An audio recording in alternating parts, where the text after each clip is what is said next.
ముక్తి బంధమో కన్న కలలన్నీ నెరవేర్చే తండ్రి వైతివో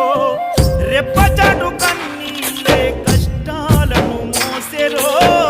తప్పులెన్ని ఉన్నాయో మన్నించి చేరదీయరో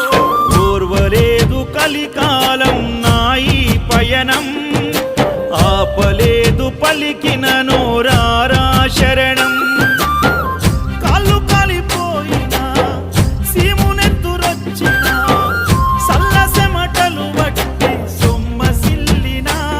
కనిపిస్తే చాలు అంటూ ఆ కలిని మరిచిపోతూ అయ్యప్ప నిన్ను చూడంతే కడుపు నిండదు ఎంత దూరమే